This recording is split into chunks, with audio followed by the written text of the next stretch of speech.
Printing was an esteemed trade for most of the 19th and 20th centuries in the deaf community. A number of deaf people supported themselves and their families in that occupation. Welcome to Journalism History, a podcast that rips out the pages of your history books to re-examine the stories you thought you knew, and the ones you were never told. I'm Terry Finneman, and I research media coverage of women in politics. And I'm Nick Hirschon, and I research the history of New York sports. And I'm Ken Ward, and I research the journalism history of the Great Plains and Rocky Mountains. And together, we are professional media historians guiding you through our own drafts of history. Transcripts of the show are available at journalism-history.org/podcast. This episode is sponsored by Taylor and Francis, the publisher of our academic journal, Journalism History. Reporters get the recognition as the faces of the newspaper, but there are many workers within the building who are largely invisible to the general public. These include the pressmen who make sure the newspaper gets printed. Dating back to the 1800s, deaf schools around the country had a long history with training workers who wound up working at newspapers.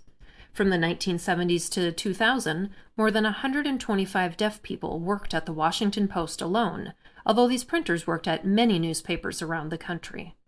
On today's show, we visit with Janelle Legg, curator of the website deafprinters.com and project manager for the Schuchman Deaf Documentary Center at Gallaudet University. Janelle, welcome to the show. Let's start by talking about how deaf printers became part of journalism history in the first place, and the vocational training programs that were in place at residential deaf schools dating back to the 1800s. Sure, that's a great opening question. So formal educational opportunities in the United States emerged for deaf students in the 19th century. So these were largely state-funded residential schools. Instruction was largely in sign language. And those curriculums included vocational training to prepare students for employment after they left school. And that included trades like shoemaking, farming, or for our purposes, printing. And those were pretty common for deaf boys in the 19th century. In the 20th century, this expanded to include things like carpentry, mechanics, other trades. And the idea here was that those curriculums would give students greater opportunities for employment after they graduated.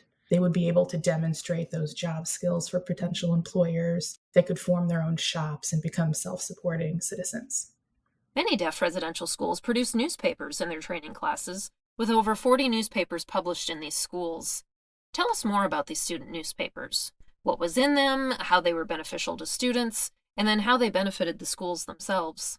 Yes, so these school papers formed a sort of loose network that was referred to as the Little Paper family. Many residential deaf schools created these papers to provide training experience for students, but it also worked as a way of communicating the activities of the school to administrators and parents and alumni as well. The papers included things like student work, but they also came to include news about alumni and deaf community members nationally and highlighted news that was relevant specifically to deaf people themselves. And they played a really important role within the deaf community because it maintained those connections between alumni and community members after they graduated and lived at distances from one another. So it included updates on things like life events or other activities. And those updates served multiple roles. They were sort of a tangible examples of success within the deaf community. They also served as sort of cultural guidance for community members. They shared advice and other opportunities for work or social life and things like that. I think the website mentions that it also played a political role, right? As far as the schools being able to show politicians that their funding was being put to good use, right? Yes, exactly. So those examples of, deaf successes, people employed in various fields, were also published as a means of demonstrating to state officials the efficacy of these residential deaf schools. Now, not everyone benefited from these opportunities, though. Talk about the racial and gender barriers that existed. Absolutely, yes. So deaf people of color and deaf women, simply put, did not have the same access to vocational training as white deaf male students did, particularly in the American South, where Black deaf students were often denied access to education for most of the 19th century. Separate schools were formed after the Civil War for Black deaf children, and those were often separate campuses from white deaf children. Our sources indicate that those schools, after they were founded, often lacked resources, and they had limited training opportunities for their students. And printing, in particular, as a trade, necessitated large and expensive machinery, so it was unlikely to be incorporated in those schools. And in terms of gender, it was a major factor as well, because deaf schools often offered separate vocational training opportunities for girls and young women.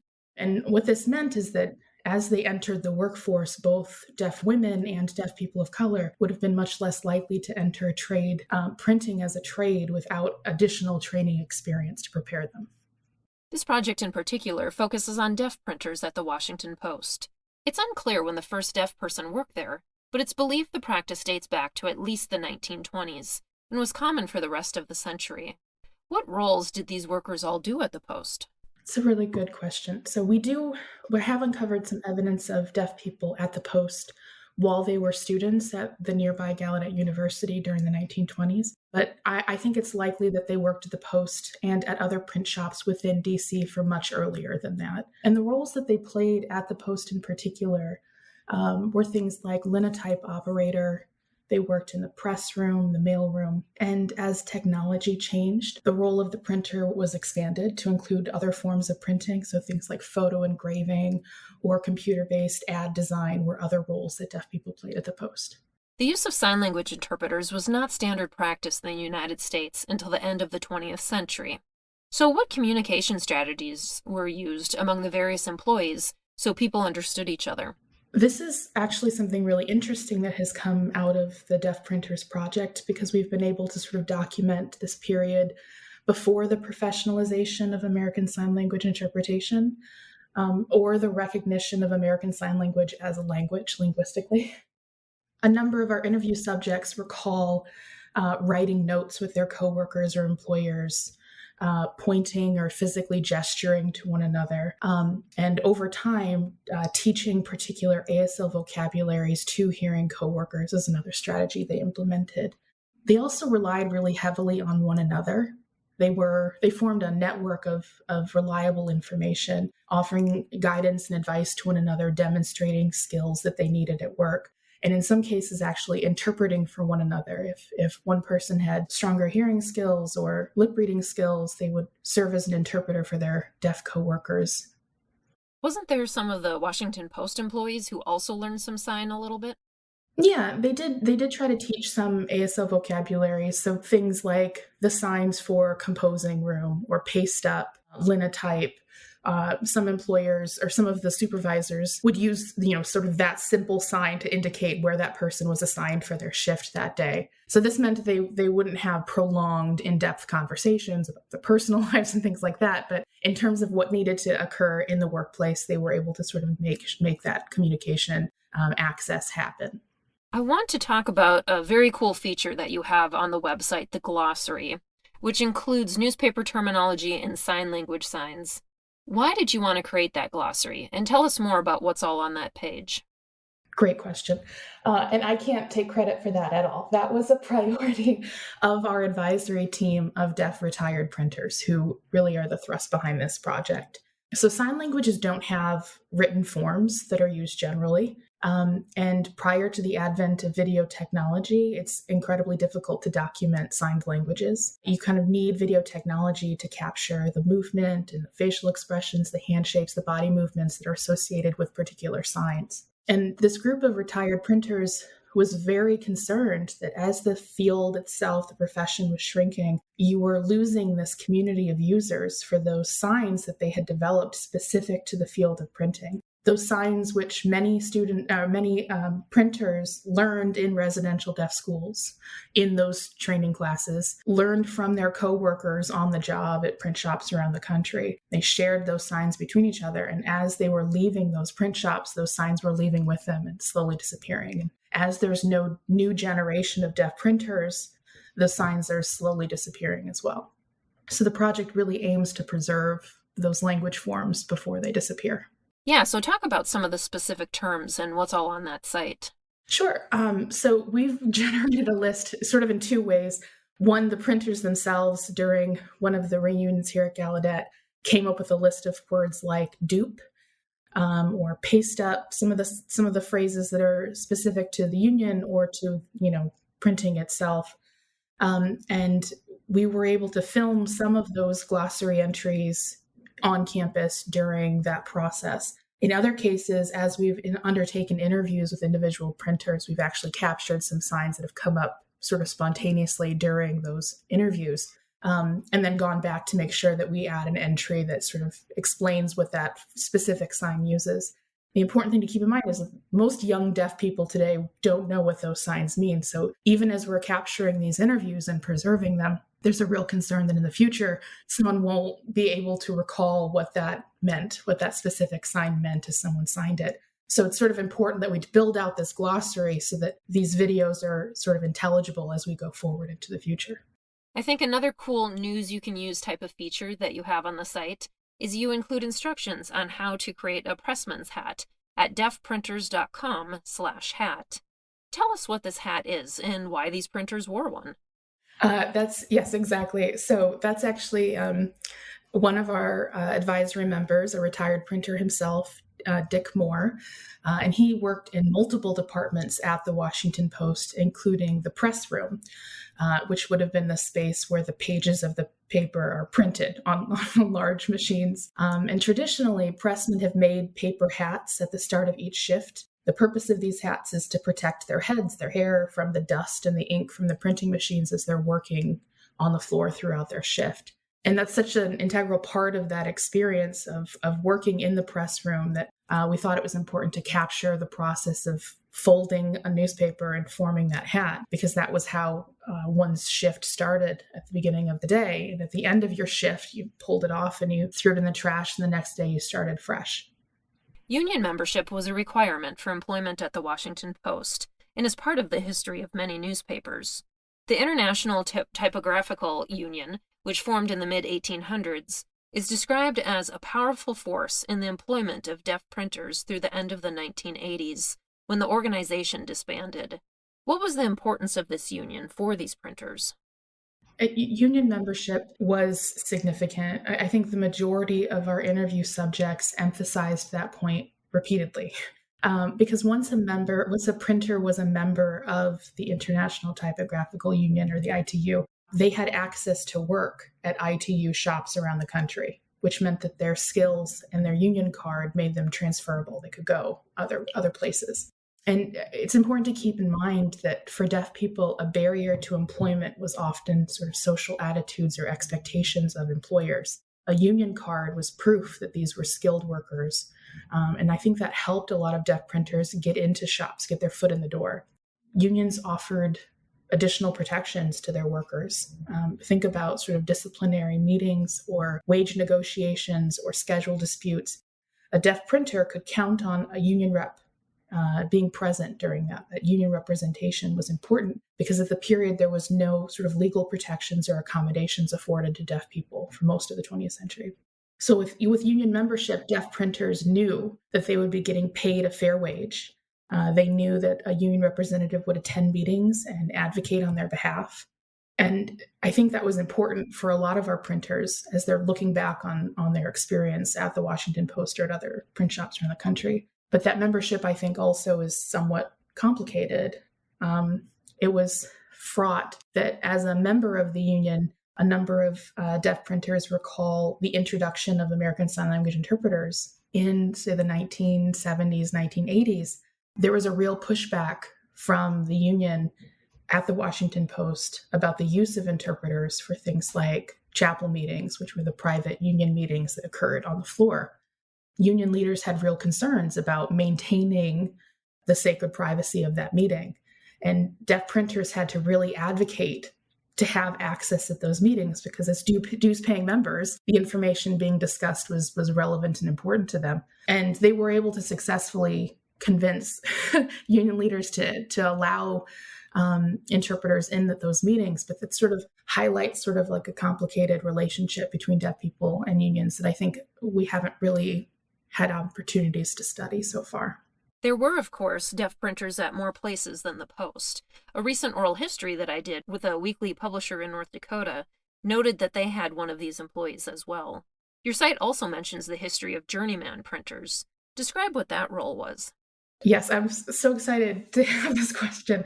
That's another interesting piece of information that we were able to learn a lot about. So, as members of the ITU, some deaf printers had what were referred to as travel cards. They were journeymen. They could move between shops that were ITU shops.